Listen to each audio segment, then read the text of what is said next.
मस्तिष्क को विकसित करने के साधन। हमारी मानसिक शक्तियां इच्छा शक्ति पर निर्भर हैं। प्रत्येक समय मस्तिष्क पर कड़ी दृष्टि रखो और देखो वह क्या क्या करता है। मस्तिष्क में परिपुष्ट होने की स्वाभाविक शक्ति विद्यमान है। मन की इस सामर्थ्य को हम अपने मनोवेगों, क्रोध, शोक, चिंता इत्यादि विकारों द्वारा क्षीण कर देते हैं। अतः अनिष्टकारी वृत्तियों को मन में प्रवेश ही ना करने दीजिए। उन्हें ठहरने का मौका मत दीजिए। रात्रि में सोते समय शुद्ध उन्नति की भावना अंतः प्रदेश में दृढ़ कीजिए। ऐसा सोचिए कि आपका अंग अंग पुष्ट हो रहा है, सामर्थ्य उच्च व परम शक्तिशाली बन रही है। आप निरंतर शक्तिशाली बन रहे हैं और काम, क्रोध आदि मनोविकारों पर शासन कर रहे हैं। रात्रि में हमारा अंतर्मन नए संस्कारों को शीघ्रता से ग्रहण करता है। अतः जिन विचारों को लेकर निद्रा में प्रवेश करो वे उच्च एवं शक्तिशाली हों।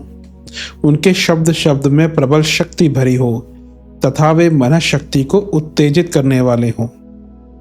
शरीर के जिस भाग को पुष्ट या विकसित करना चाहो वही मन को दृढ़ता पूर्वक जमा दो, बिल्कुल एकाग्र कर दो।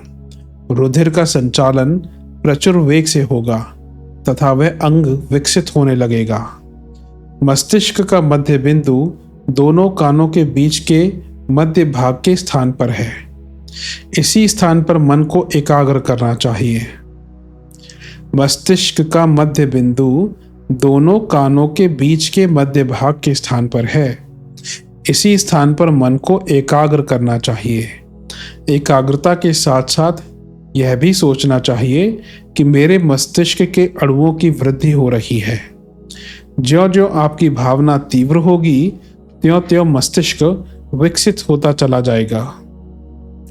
कभी निठल्ले ना बैठें, मन को किसी कार्य में व्यस्त रखें। विकारों के प्रभाव में मन के सूक्ष्म विचार केंद्र सूखते हैं। अतः चिंता के समस्त विचार, बीते हुए कटु अनुभव, आने वाले कल की परेशानी सब कुछ विस्मृत कर दो। कल्पित दुख तुम्हारी सामर्थ्य एवं इच्छा शक्ति का क्षय करते हैं। नवीन रचनात्मक विचारों का सहर्ष स्वागत करो और उन्हें हृदय पटल पर दृढ़ता से अंकित कर लो। यह मत समझो कि हम अमुक कार्य या विषय नहीं ग्रहण कर सकते। मस्तिष्क समस्त शक्तियों का केंद्र स्थान है। दोष हमारा ही है कि हम उनके एक भाग को तो विकसित करते हैं तथा दूसरी शक्तियों को काम न देकर पंगु कर डालते हैं। यदि हम एक एक कर इन सब का अभ्यास करें तो सरलता से निपुणता प्राप्त कर सकते हैं। विचार द्वारा उपचार। जब तक मन किसी विचार को पूरी तरह नहीं ग्रहण कर लेता, जब तक उसको अंतर की अचेतन वृत्ति स्वीकार नहीं कर लेती, जब तक वह हमारे मस्तिष्क का एक अंश नहीं बन जाता या जब तक वह हृदय पटल पर दृढ़ता से अंकित नहीं हो जाता, तब तक वह विचार वास्तविक स्थूल स्वरूप धारण नहीं कर सकता। उस विचार को सत्वस्थ होकर हमारे मन की एक स्थायी वृत्ति बन जाना चाहिए। स्वेच्छित आत्मसंकेत इसी रीति का नाम है। जो उत्तम विचार हम मन में अंकित करते हैं उन्हीं को आत्मसंकेत कहते हैं। रोग के निवारणार्थ हमें चाहिए कि स्वस्थ संकेतों द्वारा चेतन मन को स्वस्थ करें। उसमें सुख, स्वास्थ्य, सौंदर्य, बल आदि के विचारों को भर दे। अंदर की अचेतन वृत्ति द्वारा ग्रहण करा दे। जब मन इनको पी लेगा तो ये विचार सत्य स्वरूप ग्रहण कर लेंगे और रोगी मन पुनः अपनी स्वस्थ दशा में आ जाएगा। मुख्य बात मन की आंतरिक वृत्ति में नवीन स्वस्थ विचार जमाना ही है, क्योंकि जब मन की क्रियाओं में दोष आता है तो अनेक रोग प्रकट होते हैं। मन में आरोग्य स्वरूप होने के संकेत दो, मन में सामर्थ्य स्वरूप और बल स्वरूप होने का प्रबल प्रयत्न करो। प्रतिभाशाली तथा असाधारण बल की भावना प्रचुरता से आने दो। बलवान, सबल, शुद्ध, हितकर विचारों को ही स्वीकार करो। शुभ चित्रों से ही अपने मन मंदिर को सजाओ। भव्य चित्रों, आशामय तस्वीरों से उसे सजाना सीख लोगे तो कदापि रोगी नहीं रहोगे। मन की पवित्रता से जीवन आनंदमय बन जाएगा। विचार द्वारा उपचार। जब तक मन किसी विचार को पूरी तरह नहीं ग्रहण कर लेता, जब तक उसको अंतर की अचेतन वृत्ति स्वीकार नहीं कर लेती, जब तक वह हमारे मस्तिष्क का एक अंश नहीं बन जाता, या जब तक वह हृदय पटल पर दृढ़ता से अंकित नहीं हो जाता, तब तक वह विचार वास्तविक स्थूल स्वरूप धारण नहीं कर सकता। उस विचार को सत्वस्थ होकर हमारे मन की एक स्थायी वृत्ति बन जाना चाहिए। स्वेच्छित आत्मसंकेत, ऑटो सजेशन इसी रीति का नाम है। जो उत्तम विचार हम मन में अंकित करते हैं, उन्हीं को आत्मसंकेत कहते हैं। रोग के निवारणार्थ हमें चाहिए कि स्वस्थ संकेतों द्वारा चेतन मन को स्वस्थ करें। उसमें सुख, स्वास्थ्य, सौंदर्य, बल आदि के विचारों को भर दें। अंतर की अचेतन वृत्ति द्वारा ग्रहण करा दें। जब मन इनको पी लेगा तो ये विचार सत्य स्वरूप ग्रहण कर लेंगे और रोगी मन पुनः अपनी स्वस्थ दशा में आ जाएगा। मुख्य बात मन की आंतरिक वृत्ति में नवीन स्वस्थ विचार जमाना ही है, क्योंकि जब मन की क्रियाओं में दोष आता है तो अनेक रोग प्रकट होते हैं। मन में आरोग्य स्वरूप होने के संकेत 2, मन में सामर्थ्य स्वरूप और बल स्वरूप होने का प्रबल प्रयत्न करो। प्रतिभाशाली तथा असाधारण बल की भावना प्रचुरता से आने दो। बलवान, सबल, शुद्ध, हितकर विचारों को ही स्वीकार करो। शुभ चित्रों से ही अपने मन मंदिर को सजाओ। भव्य चित्रों, आशामय तस्वीरों से उसे सजाना सीख लोगे तो कदापि रोगी ना रहोगे। मन की पवित्रता से जीवन आनंदमय बन जाएगा। हृदय पर शक्ति का प्रभाव। भय के अनिष्ट विचारों से हृदय तथा फेफड़ों पर घातक प्रभाव पड़ता है।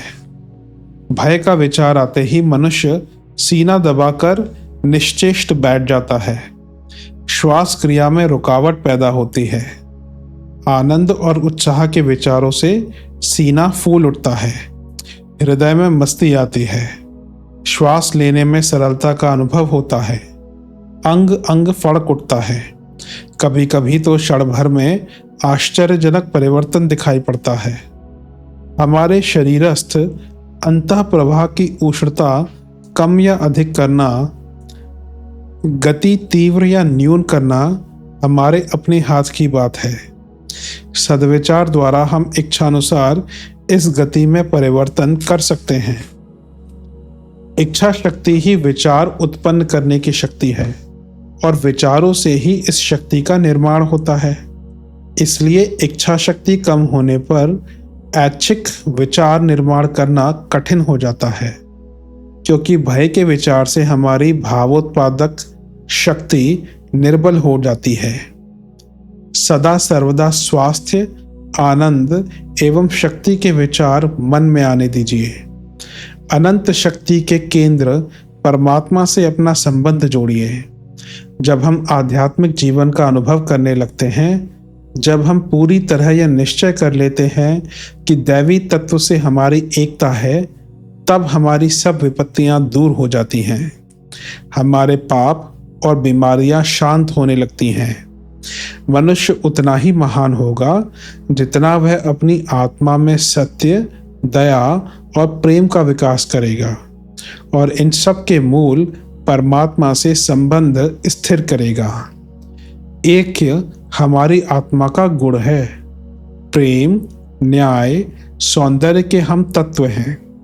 इस बात को अंतर मन में दृढ़ कर लेने से हमें अपूर्व शांति का अनुभव होने लगता है।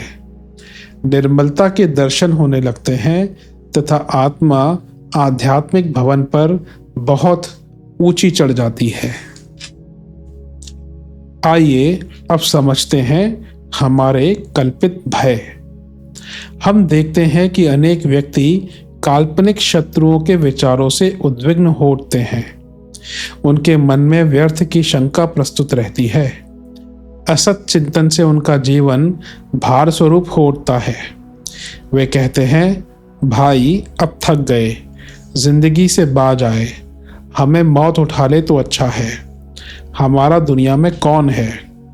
इस प्रकार चित्त विक्षिप्त हो जाता है और उसकी स्थिरता विलुप्त हो जाती है। अशांति और भय के विचारों को आत्मा पर आधिपत्य नहीं करने दें।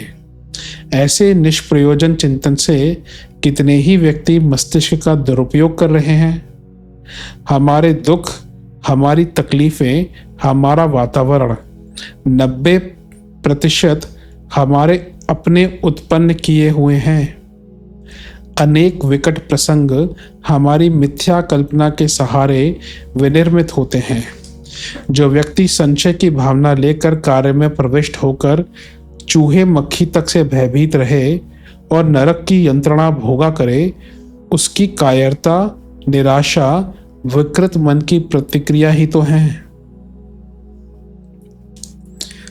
आइए अब समझें बुरे विचारों से प्राण शक्ति का क्षय कैसे होता है। आप अपने को छोटा, बदनसीब और दीनहीन मानने वाला, अंधकारमय विचार रखने वाला नास्तिक है। निराशाजनक विचार रखने से, बदनसीबी का रोना रोने से मनुष्य अपने मनोवांछित पदार्थ से दूर दूर हटता जाता है। आत्महीनता, कायरता या अप्रासंगिक दुर्बलता मनुष्य का जन्मजात गुण नहीं है। निरंतर वैसे विचारों के संपर्क में रहने से अशुभ संस्कार अंतर्मन में दृढ़ होते हैं और हमारा आत्मविकास रुक जाता है। अतएव जो व्यक्ति निरंतर यह विचार करता है कि मैं पापी हूँ, दोषी हूँ, अज्ञानी हूँ, अधम हूँ, मंदमती हूँ, दरिद्र हूँ, बूढ़ा हूँ, तो वह अपने इस विचार द्वारा अपने चारों ओर रेशम की कीड़े की तरह वैसा ही वातावरण बनाता है, वायुमंडल से वैसे ही तत्व खींचता है और अंत में पाप रूप, दोष रूप एवं रोग रूप बनता है। बुरे विचार अंधकार की वस्तुएं हैं। चिंता, व्याग्रता, क्रोध, चिड़चिड़ापन उसी अंधकार के फलस्वरूप हैं।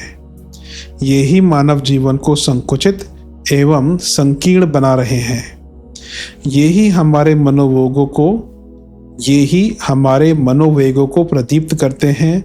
दुर्बल चित्त और अज्ञानी ही इन मनोविकारों के चुंगल में फंसते हैं। आइए अब समझें पुनः शिक्षा की योजना को। पाश्चात्य मनोविश्लेषण के आचार्य फ्रॉइड ने मन की गुप्त चेष्टाओं का अध्ययन करने के लिए एक नवीन विधि निकाली है। उनका प्रधान कार्य प्रसुप्त वासनाओं को, जो रोग का कारण होती हैं, चेतना के समक्ष लाना था।